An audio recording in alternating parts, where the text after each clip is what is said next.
자본주의가 낳은 괴물, 도널드 트럼프와 신랄하게 토론 중인 한 남자가 있습니다.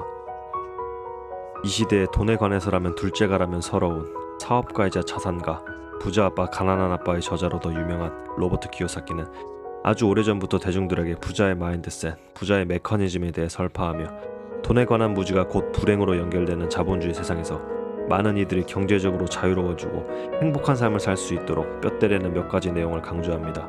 그가 말한 6가지를 먼저 소개합니다. 첫째, 재무제표는 반드시 이해해야 합니다.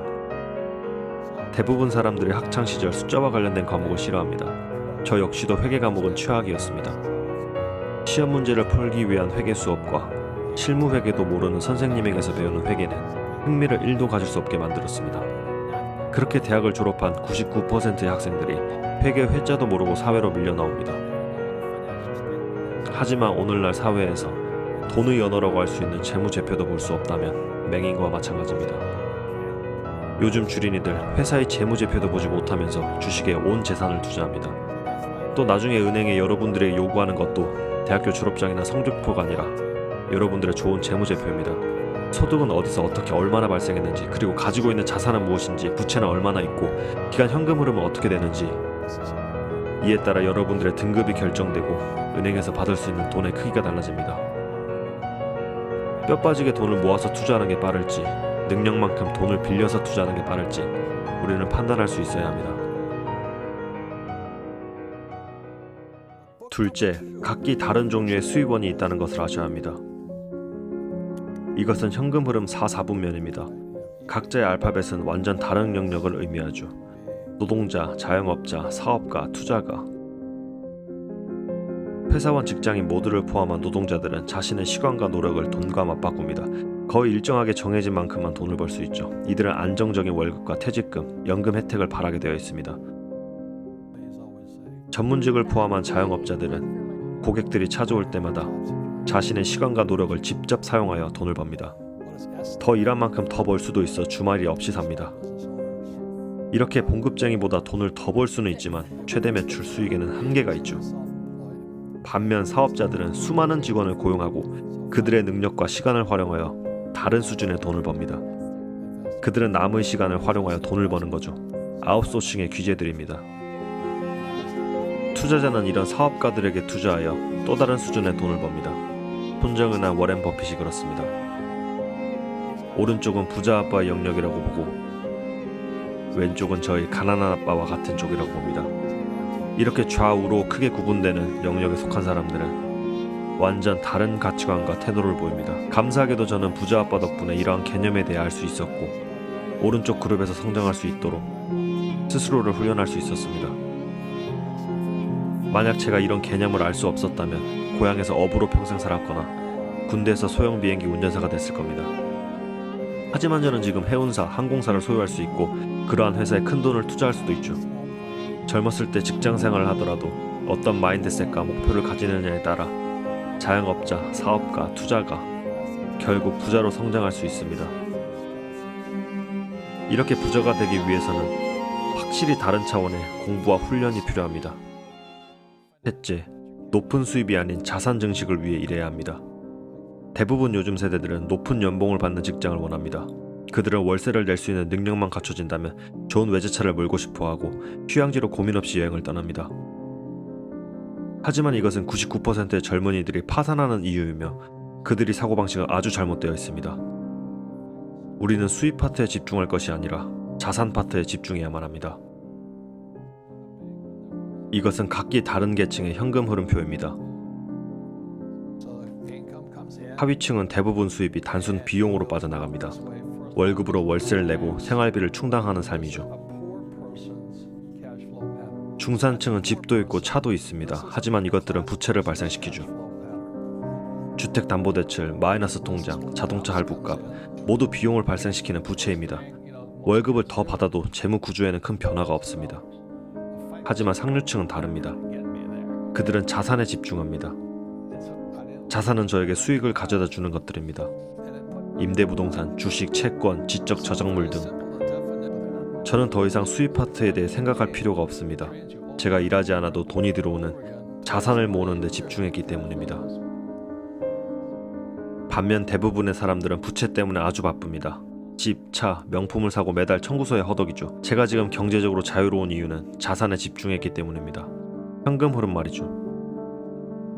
돈을 벌기도 모두 잃기도 해봤지만 절대로 이 자산 영역을 벗어난 적은 없습니다.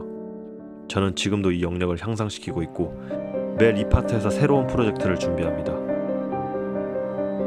넷째, 가장 위험한 일은 저축만 하는 것입니다. 아주 오래전부터 우리는 가르침을 받아왔습니다. 근검절약하여 저축하라. 하지만 오늘날 이 말은 가장 무책임하고 위험한 말입니다.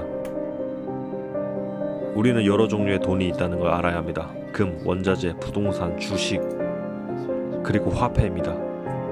각 나라의 화폐, 달러, 유로, 위안, 엔, 원, 이것들이야말로 모두 가짜입니다. 이 가짜의 돈을 위해 사람들은 평생을 일을 합니다.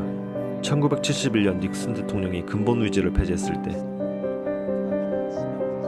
그것은 미국 정부가 화폐를 마음대로 찍어낼 수 있다는 것을 의미합니다. 71년에 미국이 세계 경제를 근본적으로 망친 거죠. 미국은 경제를 바로잡으려고 하기보다는 이렇게 달러를 찍어내서 모든 걸 해결했습니다.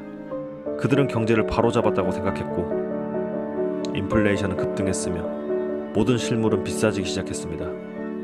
즉 화폐의 가치는 끝없이 추락하고 있는 거죠. 그러한 방법은 지금까지도 반복되어 경제 위기 때마다 중앙은행은 돈을 찍어내어 위기를 모면하죠. 마약 같은 거예요. 그런데 이러한 가짜 돈을 모으고 평생을 저축하라. 이건 정말 미친 짓입니다.